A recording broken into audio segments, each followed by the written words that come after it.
Hello friends, आज हम post-it के 5 अमेजिंग फैक्ट्स, सरप्राइजिंग फैक्ट्स के बारे में बात करेंगे जो यूजुअली आप सभी को पता होना चाहिए। मैं doctor Mukesh Kumar Vijay, senior consultant urologist and एंडोलॉजिस्ट in Kolkata. Post-it gland हमारे जो पेशाब का थैली होती है उसके नीचे होता है और अपना जो पेशाब का रास्ता होता है उसके सराउंडिंग में रहता है, proximal part of the urethra. जब ये बड़ा होता है तो पोस्ट-इट जो अपना यूरेथ्रा था उसको साइज को कम करता था, पोस्ट-इट के सिम्टम्स आते हैं।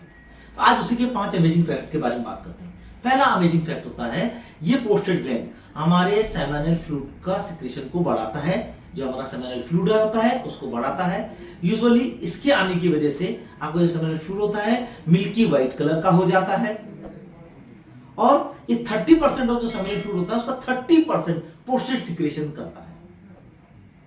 इसके सिक्रेशन के अंदर बहुत सारे विटामिन होते हैं, मिनरल्स होते हैं, प्रोटीन्स होते हैं, एनर्जेटिक होते हैं जो कि आपके स्पर्म को जब आप फीमेल के अंदर जाता है तो उसको एक्टिव करते हैं और ताकि तो वो ओवम के पास में पहुंच सके। उसके अलावा ये आपके सेमिनल फ्लूइड है उसको अल्कलाइन मीडियम कर देता है, क्षार कर देता है, ताकि अल्कलाइन मीडियम होने की वजह से आपके जो फीमेल पार्टनर है उनके अंदर कोई प्रॉब्लम नहीं हो। और दूसरी बात, इसके आने की वजह से जो इसका सीमन का टेस्ट बिटर होता है वो सॉल्टी एंड मेटेलिक हो जाता है। 2 नंबर का अमेजिंग फैक्ट है पोस्टेटिक मसाज करने से पोस्टेटिक सिक्रेशन बाहर आता है। क्योंकि पोस्टेटाइटिस पेशेंट के अंदर तो हम लोग पोस्टेटिक मसाज बोलते हैं, जिसकी वजह से उसका सिक्रेशन बाहर निकलता है, आपकी जो पोस्टेट की स्मूथ मसल्स होती है वो रिलैक्स हो जाती है और पोस्टेट का सर्कुलेशन बढ़ता है। इन सब की वजह से आपका जो इजैकुलेशन में अगर पेन होता है उसमें आराम मिलता है, आपका पेल्विक पेन होता है उसमें आराम मिलता है और आपका जो इसका जो सिक्रेशन हुआ है जो इसकी वजह से आपका इरेक्टाइल डिसफंक्शन में भी इंप्रूवमेंट होता है। 3 नंबर का अमेजिंग फैक्ट होता है प्रोस्टेट कैंसर। क्योंकि प्रोस्टेट कैंसर जब आपका होता है तो इसका डायग्नोसिस और ट्रीटमेंट बहुत इजी रहता है। तो प्रोस्टेट कैंसर के लिए सब लोग डरते भी हैं कि प्रोस्टेट कैंसर हो गया है तो क्या कर सकते हैं, उसका ट्रीटमेंट आप इजीली ले सकते हैं। लेकिन प्रोस्टेट कैंसर का जो सिम्टम्स होते हैं वो बीपीएच की जैसे होते हैं, लेकिन जब उसका टेस्ट वगैरह करते हैं तो हमको पता पड़ता है कि आपका प्रोस्टेट में कैंसर हो चुका है। तो उसका प्रोस्टेट कैंसर के लिए ऐसा डरने की वाली बात नहीं, क्योंकि जैसे जैसे उम्र बढ़ता है प्रोस्टेट कैंसर बढ़ने का चांस बढ़ जाता है।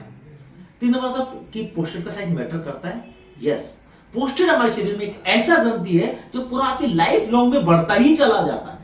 जब आपकी बर्थ होती है तो प्रोस्टेट दिखने लायक नहीं होता, बिल्कुल छोटा सा होता है, पता भी नहीं पड़ता अल्ट्रासोनोग्राफी करेंगे तो। लेकिन जब आपकी उम्र 25 से 30 साल के बीच में, 20 साल से ज्यादा होती है तो प्रोस्टेट अपना नॉर्मल साइज में चला आता है जो होता है 15 से 20 ग्राम का। लेकिन जैसे जैसे आपकी उम्र बढ़ती है प्रोस्टेट का साइज बढ़ता है। जैसे जैसे आपकी उम्र बढ़ती है यही एक ग्रंथि है जो आपका लाइफ लॉन्ग बढ़ता है।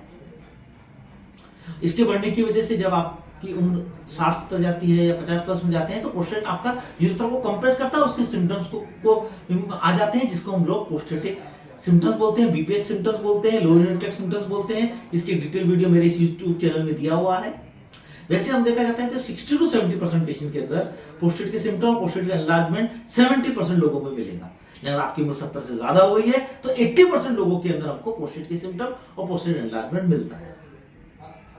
अब 5 नंबर का अमेजिंग फैक्ट होता है कि प्रोस्टेट कैंसर एक ऐसा प्रोस्टेट कैंसर होता है जिससे कि आपका स्क्रीनिंग बहुत ही इजी होती है, बहुत ही इजी स्क्रीनिंग होती है प्रोस्टेट कैंसर की। वैसे तो ये पुरुषों के अंदर 2nd नंबर का प्रोस्टेट कैंसर है, 1st नंबर पे लंग कैंसर होता है और पुरुषों के अंदर ये 2nd नंबर पे प्रोस्टेट कैंसर आता है। लेकिन स्क्रीनिंग के लिए हम लोग क्या करते हैं, पीएसए टेस्ट कराते हैं, प्रोस्टेट स्पेसिफिक एंटीजन। यूजुअली तो हम लोग 50 साल के बाद में प्रत्येक वर्ष एक बार पीएसए टेस्ट करवा के देखते हैं कि आपको प्रोस्टेट कैंसर है या नहीं। अगर उसका वैल्यू 4 से ज्यादा है, 4 से 4 नैनोग्राम पर एमएल से ज्यादा है तो आपको प्रोस्टेट कैंसर होने का चांस है, जिसके लिए हम फर्दर इन्वेस्टिगेशन करते हैं। लेकिन आपकी फैमिली में हिस्ट्री है प्रोस्टेट कैंसर की तो ऐसे पेशेंट के हम 40 साल की उम्र में ही पीएसए करके स्क्रीनिंग स्टार्ट कर सकते हैं।